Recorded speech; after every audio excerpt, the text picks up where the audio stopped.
मध्य प्रदेश जिसे हम बड़े गर्व से टाइगर स्टेट कहते हैं, वहां से एक ऐसी खबर आई है जो पन्ना टाइगर रिजर्व प्रबंधन के दावों की धज्जियां उड़ा रही है। पन्ना टाइगर रिजर्व पीटीआर, जो अपनी हाईटेक निगरानी के लिए जाना जाता है, वहां आज मंगलवार 11 अप्रैल को एक अपूर्ण वयस्क नर बाघ का शव मिला है। हैरानी की बात ये नहीं कि बाघ मर गया, सनसनीखेज तो यह है कि बाघ का शव 20 से 25 दिनों तक मुख्य मार्ग से मात्र 100 मीटर की दूरी पर सड़ता रहा और कंकाल बन गया। लेकिन मुस्तैद प्रबंधन को इसकी भनक तक नहीं लगी। जिस कटरिया बीट में यह हादसा हुआ, वहां से रोज अफसरों की गाड़ियां गुजरती हैं, पर किसी को दुर्गंध नहीं आई।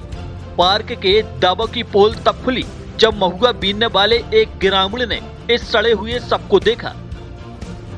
अब सवाल उठ रहे हैं, क्या यह शिकार है या आपसी संघर्ष के कारण बाघ की मौत हुई? एसटीएफ की टीम जांच में जुटी है, लेकिन बड़ा सवाल यही है कि क्या बाघ अब केवल कागजों और पर्यटन की फाइलों में सुरक्षित हैं?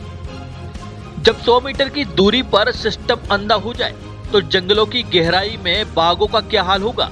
आप खुद अंदाजा लगाइए। देखिए, ये आज सुबह गश्ती के समय हमारे स्टाफ को कक्ष क्रमांक 278 गंगो सेंचुरी के अंतर्गत एक बाघ की लगभग 20 से 25 दिन पुरानी डिकम्पोज बॉडी प्राप्त हुई है और डॉक्टर द्वारा भी स्थिति वहाँ पे विज़िट की गई है, हमारी टीम भी विज़िट की गई है, हम लोग द्वारा भी विज़िट की गई है। और इसके अलावा अभी एसटीएफ स्पेशल टास्क फोर्स जो इसी के लिए क्राइम के पर्सपेक्टिव से इन्वेस्टिगेट करने के लिए बनी है, उनकी टीम भी लगभग अभी 3:30-4 बजे पहुंच रही है। तो सभी चीज़ों को मिला के, सारी एविडेंसेस और सारी रिपोर्ट्स फाइंडिंग्स को मिला के हम उस पर कंक्लूड कर पाएंगे कि ये डेथ कैसे सर्कमस्टेंसेस में हुई, कौन से नंबर का टाइगर है और क्या आगे इश्यूज़ रहे हैं इसके साथ। पन्ना टाइगर रिजर्व में एक शोक की लहर है, कितनी बड़ी अपूर्णीय क्षति है? डेफिनेटली देखिए, टाइगर्स का शेड्यूल 1 एनिमल है और फ्लैगशिप स्पीशीज़ है, इसी के लिए लोग देखने आते हैं।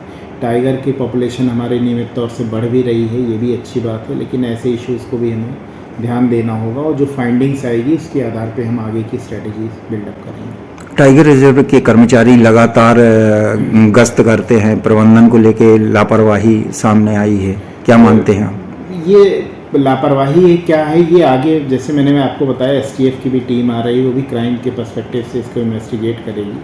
ये नेचुरल फाइट रही है कि कोई एंगल कैसा रहा है, शिकार कर रहा है, किस तरह की लापरवाही, उसके आधार पे हम आगे का कार्रवाई कर पाएंगे। कितने दिन पुराना बताया जा रहा है सर सब? तो हमने जो अभी देखा था डॉक्टर साहब के साथ, तो लगभग कम से कम 15 से 20 दिन पुराना है और आगे की चीज़ें और फाइंडिंग्स में आएंगी, क्योंकि इसके लिगामेंट्स पूरी तरह डिसइंटीग्रेट डिकम्पोज हो चुके हैं, जो कि लगभग 15 से 20 दिन का समय लगता है। तो ये कहा जा सकता है कि 15 से 20 दिन कम से कम पुराना है। इसमें जिसकी जिस स्तर पे लापरवाही पाई जाती है तो कार्रवाई भी की जाएगी। Thank you sir. Bundelkhand plus के लिए पन्ना से अरमान खान की रिपोर्ट।